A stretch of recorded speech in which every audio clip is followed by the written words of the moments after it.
We are deeply privileged and honored to have Paddy Padmanathan, who is the CEO of Aqua Power in Saudi Arabia.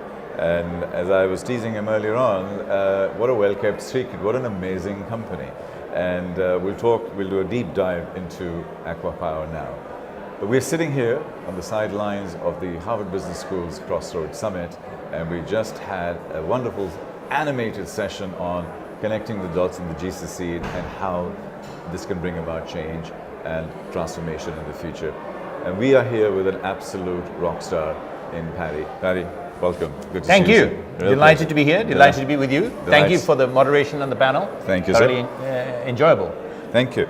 Now, we started with the blessing from God, that we've got so much light and energy coming, and you're a solar and water-based company. And one of the facts that I always use, 5 days of sunshine will give us, captured properly, will give us as much electricity and power that we need to power the world. With this blessing, you have harnessed that blessing to some extent and started the process. Can you tell us about Aqua Power and how you're harnessing this thing? Aqua Power, power generation and desalinated water, a focused company to bulk consumers. So utilities, energy intensive industries. So that's our business. We are 14 years old. We've grown up very fast out of the Kingdom of Saudi Arabia. Even though we come out of the oil capital, over the last 7-8 years, we have responding to the demand. So we're not clever. It's the demand is been pushing us towards it. As renewable energy becomes cost competitive, we have been asked to develop more and more and more of it. And we're very proud of the fact that we've also been helping to lead the revolution by reducing that cost and driving that change. We're very much involved in renewable energy for power generation. So we do have oil-fired, gas-fired, and coal-fired power assets, but more than 3/4 of what we do today, new investments that we are making, and that changed over the last 5 years, is in renewable energy. So, the renewable energy that we are using, or we are propagating, is not only the photovoltaic panels that everybody is very familiar of, panels on the top of the roofs and so on, in very large utility scale. So we have assets of that type as well. But also renewable energy, taking the heat of the sun. So the world is still trying to find a battery that is cost competitive, drive the cost of the utility scale battery down. That sort of so-called 24-hour battery has actually not been invented yet. The small car batteries don't sort of do that job. But in the meantime, what we have discovered is that we are able to store heat very cost effectively in salt, the common salt that you know, in molten form. So salt melting, bubbling at about 400 degrees centigrade. We can put heat into it, take it up to 500, bring it down, take the heat out, in and out very efficiently. So what we are doing, we're collecting the heat during the day, producing steam, running a steam turbine to produce electricity, put heat into the store and bring it back up at night. So we are able to deliver reliable solar energy 24 hours of the day, now at very cost competitive rates. In big scale. So we've got big plants in Morocco, in South Africa already operating, and we've got another one here in Dubai starting to produce. I mean, you are known as the world champion in actually the speed at which you've been able to drive the costs down. Could you just briefly give us exactly how that happened and how you were able to do that, and how much further down can you go? Look, from the outset, Aqua Power was founded with the principle of reliably delivering electricity and water at the lowest possible cost. So we said to ourselves, look, we are in the business of long-term supply. We get our money back. We've got capital intensive, it's a very capital intensive business. We invest billions of dollars up front, and we sell electricity at so many cents per kilowatt hour, collect it back over 20, 25 years. It's a very long time. Credit worthiness of our customer is important. Us being able to reliably continue to deliver power is important, otherwise we don't get the money. Don't confuse credit worthiness with willingness to pay. Completely different things. So we said, look, we need to be sure that the tariff at which we sell needs to be relevant, needs to be cost competitive over a very long period of time. As inevitably costs will come down as technology improves, right? So we said from day one, we cannot be in the business of market pricing. We cannot be in the business of who is my competitor today And can I win the contract at 1 cent lower to beat him? Right. No. We need to be as low as humanly possible so that my tariff remains relevant over the long term. Right. So using that philosophy from day one, even in the fossil fuel energy sector that we started out with, oil and gas fired power, we started to deliver a completely different price level compared to competitors. Yeah. So typically from day one, everything we have done, and today we have got 45 assets, $38 billion sort of platform of assets operating in 11 countries. Everything we have done has been competitively tendered. Typically the price difference between our tender and the next has been anything from 5 to 31%. Wow. So 2,000 megawatts, 26% tariff difference, 25-year contract represents a $1 billion US net present value saving to my customer. That's the money we left on the table. We're fine, we're making our money. Yeah. So it's all about making sure minimize cost, reasonable return, focus on cost, and whatever the tariff is, we sell. And it's amazing when you use that philosophy of not market pricing, but real rigor, appropriate configuration, best optimized technology, reasonable return, what the number comes out at. So using that methodology, we got involved. And when we got into renewable energy, solar, wind, CSP, exactly the same. We were shocked at how quickly we were able to bring prices down. So the one that became so famous for is a number 5.845 cents per kilowatt hour. So in 2005, here in Dubai, we ended up tendering for a 200 megawatt PV plant, which is sort of fairly well scaled. And when we adopted that same approach, just drive the cost down, we ourselves were very surprised at the level of price that we were able to achieve when we submitted the tender. Because even though photovoltaic technology was driving costs down fast, because the panel prices were coming down and so on and so forth, technology was bringing it down. At that time, the lowest known tariff was 8 cents. When we did the numbers, we found it was 5.845. We said, man, this is too shocking. Checked it 3 times. Said, okay, sticking to our principles, we submitted the tender. Sure enough, we were the lowest. We won the job. Everybody said, this is nonsense, this is never going to happen. Well, it turned out, it's built, it's operating, we are making our money, everybody is happy. But that set the race. Immediately, it changed the mindset of the region. Everybody said, wow, what is this? So it accelerated the adoption of renewable energy in the region. It pushed the industry to challenge themselves and go deeper. Today, 4 years later, that 5.845, the new contracts that we are signing, we've just gone into construction on a plant in Saudi Arabia, 300 megawatts, utility scale, 2.34 cents.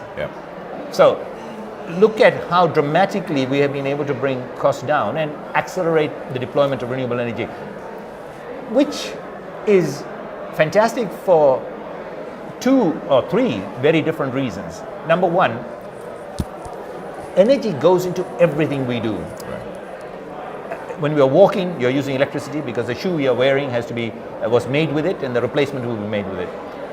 It's essential for life. Such an important commodity. With fossil fuel, costs have tended to be very high.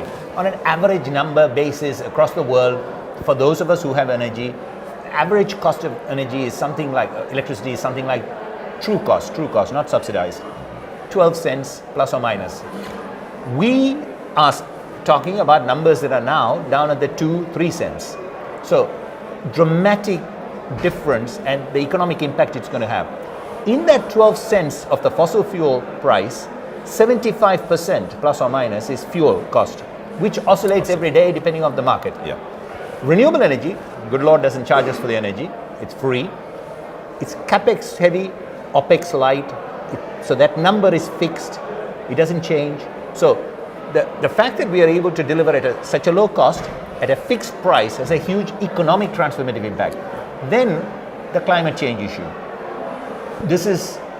Doesn't have carbon emissions, it doesn't have the greenhouse gas emissions of that level. So it's massively impacting on the climate change agenda. And then the final one people also fail to understand, it's creating an entirely new industry. Right. And a new opportunity. And it has the ability to be decentralized. Yeah. You can put panels on rooftops and suddenly widen access at a very affordable price. Yeah. Energy transition is hugely exciting, it's hugely transformative, and it will have a profound impact over the next many decades to come. Yeah, I mean, sovereign guarantees have been offered in the traditional power environment so that you're able to actually sustain that over a 15, 20, 25-year period. Are you getting those same? Yes, so right now, so here is, in this part of the world particularly, it is a very centralized, it's government controls of environment, regulated tariffs. We don't have a market mechanism to trade electricity. Right. So therefore you need that sovereign support, which also in turn is for sure helping us to get cost of money as low as possible. That is driving some of these low cost prices. But the reality in our view is that if you are able to liberalize the market and allow market mechanism to also work on the retail side of it, we don't see an issue, and we see that the costs are not going to dramatically change. What is needed is that, but the problem is you can't transition by switching with just one switch.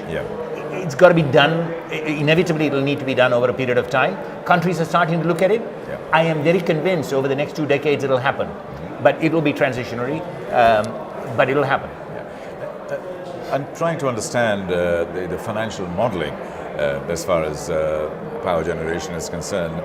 And you said it is capital intensive, so you need a lot of leverage to be able to drive that. And you give the IRRs based upon the leverage, and that's the game you play. Which I totally get. Do you have enough of that kind of debt financing available in the market, or are you again sovereign supported? No. So just about everything we do is substantially privately financed. Okay, there is very little sovereign money in it. In fact, if there's any tiny bits of it here and there that comes through. But so it is international financing, it's domestic financing, it's regional financing, it's from a wide source of liquidity pools. Bank financing, high net worth individuals coming through funds, export credit agencies supporting exports. So it's a sort of variety of bonds and so on and so forth. So there is an enormous amount of money out there, by the way. There's a lot of discussion around, but it's all capital intensive and we're going to need money, and is there money in the world? There is a lot of money out there in the world that is actually looking for reliable, stable investments. And everybody gets it. Power, desalinated water, basic ingredients. So long as you deliver it at that really low price, default is very unlikely. What I'm thinking about is obsolescence risk. I'm thinking about anticipating the rapid decline of costs based upon technological changes and shifts, and that is where potentially some of the risk would come in. Very smart. You're absolutely right, and that is the issue. So the issue is not cost coming down. Okay, in terms of demand, the world is, look at what the world is, it's going electric. Absolutely. Okay, so the demand is continuing to go up. And not only because everything is moving towards electricity, but also you've got the demographic change, the younger people coming up, particularly in this part of the world. Okay, in different parts of the world is a different story, right? But in the markets that we operate in, forget it, for the next 30, 40 years we see the trajectory. But you're absolutely right in terms of the way we use energy, the cost of producing energy in the future years. Okay, so this is another reason why we are so focused at keeping it absolutely down from day one, so that even as the costs come down over time, we will cross, but we will remain relevant, and we are the last likely to be switched off. Okay, but that's one part of it. And the other part of it is, don't think about 1,000 megawatt only. This 1,000 megawatt will be in a system of 30,000 megawatt. Right. Okay. So on an averaged out basis, so long as you are cost competitive, somewhat, I think you become rounding error. So when I'm assessing your company, perhaps as an analyst or as a banker, What I need to be looking at is your ability to research, your ability to innovate, your ability to be open to change Yes. and transformation. Yes. And you're working in a place like Saudi Arabia. How do those two things connect together, and are you being able to attract the right quality of talent to be able to deliver that futuristic innovation piece? We're a company that's 14 years old. What I can tell you without any doubt whatsoever, and it's not rocket science, and it's believable, to attract talent today is a piece of cake compared to what it was 14 years ago, okay? Obviously. Yeah. But look, it is still a challenge. But having said that, Saudi Arabia is going through a massive transformation for all the right things to do. We operate in so many countries now. Yeah. I'm exposed to so many different environments, and from my previous life too. I haven't seen, and I'm not saying this because I'm based out of Saudi Arabia or come out of Saudi Arabia, but I really see it. I haven't seen a government that is doing so many of the right things. Yes, they don't get it all right, but they're doing so many of the right things at the same time and resetting the agenda. Yeah. And grasping the opportunities. It's very much up to now the private sector to follow through and embrace that opportunity and not be frightened and run away and profit from it and deliver the value. So we are seeing it.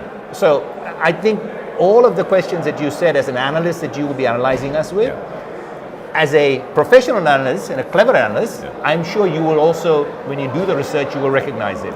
I'm not an analyst. I mean, I'm just. But you point out but you hit the right questions, and each one of those, when you dig into it, you will find that there is substantive validity in ticking the box on all of them. Because the environment is changed. We've discussed the big infrastructural projects, and I get that. How about now decentralizing it and getting it out there, number one, and then going deeper and saying further decentralizing it and getting into little villages and stuff like that with a little solar panel. Where are you on that? No. Okay, so where are we on that? Well, right now, the business model is still evolving for that.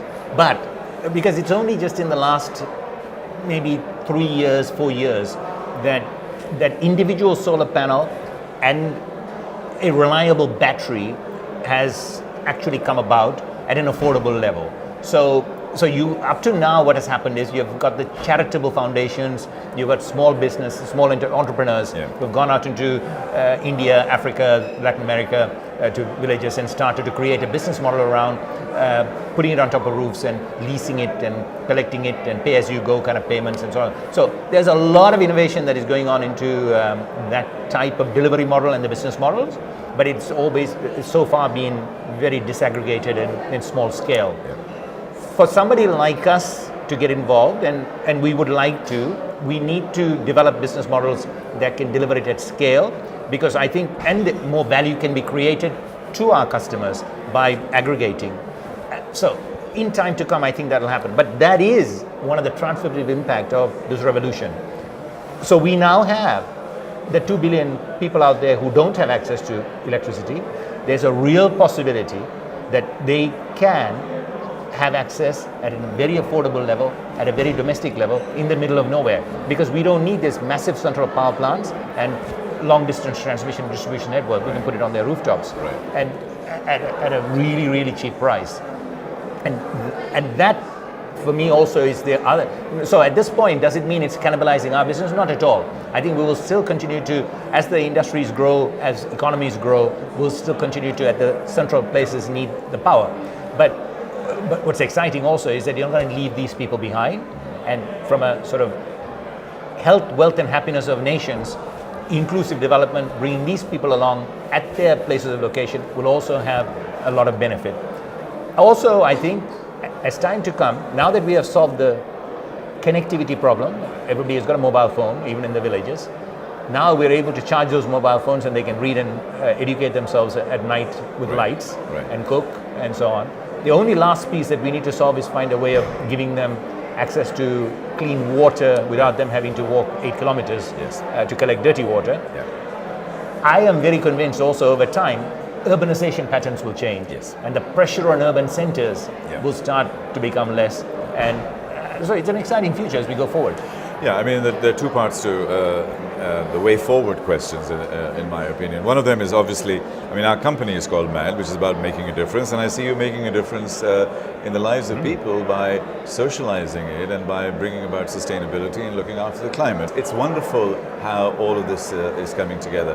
One of my key questions, and it's a very personal question, what keeps you up at night?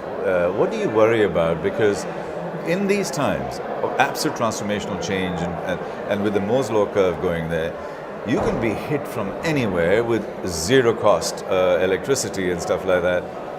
What do you worry about the most, and how do you figure that out? So, good question, and it is none of that. But what is very concerning, so there is something that I really am very worried about. Funny enough, it's also a huge opportunity. Okay, so part of what is driving the cost down, part of what is allowing us to deliver at such a competitive value is technology, the connectivity, the big data, the amount of data that we are able to collect out of our machines, that we are able to analyze with cheap computing power, and artificial intelligence continue to drive, improve yields of power plants, reduce cost. All of this is fantastic. It's that same thing that I'm very worried about. I'm very worried about cybersecurity. Okay, look, Aqua Power, we are running power plants that deliver 30-40% of country's electricity. Right. Many percent of country's water. Yeah. These are big units. Yep.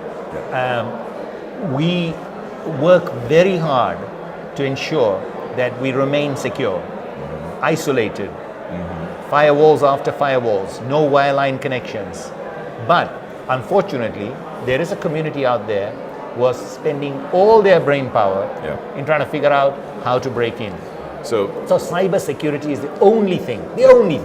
So at the moment you're saying cybersecurity is your risk.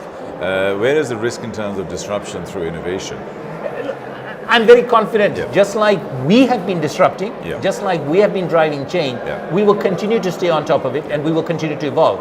And so today I have got a platform of $35 billion. Within the next 5 years, we expect to double that. Right. Okay. Within another 5 years, we expect to quadruple that. So my $35 billion, which is at a particular price, will be within the context of $200 billion. Right. So it's a small percentage. Yeah. So and we will continue to innovate. All that new stuff that I do will obviously be using new technology, the so-called disrupted technology. Yeah. And so this doesn't really. It's not such a concerning factor. So long as we are nimble, so long as we don't resist change. Correct. So those are the people who need to worry about it. Yeah. We're very fortunate. Okay, we're not so clever, but we're very fortunate. We were born recently as a company. So in the modern age, we were born with disruptive mindset. Correct. Look, in this part of the world, we are coming from a part of the world which was merchant families buying and selling, margin setting, influence peddling. We started out wanting to be fully capacitated. We wanted out with the thinking that we need to make a profit by taking a risk and managing the risk. So there in itself, we were already part of the new economy. We were already part of the new thinking. I mean, you're a 21st century company, therefore you were built on different set of rules. Correct.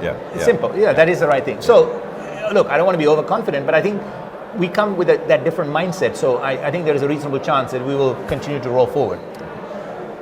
May I put you in a time machine and project you forward to your 100th birthday?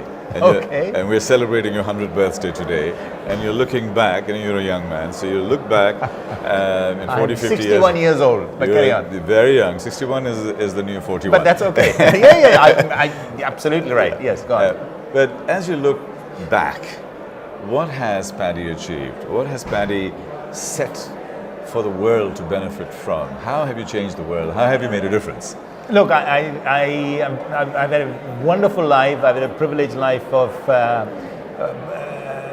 being part of some wonderful companies and done a lot of infrastructure development in many countries. I've had the benefit of living and working actually living in a dozen countries and working in another 20, 30. So all of that has been wonderful. But the one thing that I'm so delighted that I've had the opportunity to do is to participate in this energy revolution is to contribute in some way towards propagating it and accelerating it. That's the main thing, I think. That's one big thing I hope I have contributed towards achieving. The other big thing I think I hope I have contributed towards is also showing that, look, a region like Middle East that has got so much of history, rich history, culture and so on and so forth, but yet is so ignored, so left behind in terms of capacity to innovate, capacity to build, capacity to grow out. Well, I'm so proud to be part of a company that has been born in the Middle East, that has gone from the Middle East beyond, participating in its own terms, delivering value, not just taking money and investing, but really making a difference by setting new price levels, delivering real economic value and impactful value. So when we write your epitaph, we'll be saying, Paddy, the energy activist to help to make a difference and change the world. Well, that's very generous of you, but thank you very much. That's what I would very much hope. Thank you. Super. Thank you very much. My pleasure. Real That was pleasure. great. Thank you. Appreciate Thoroughly it. enjoyed it. Thank That you. was good.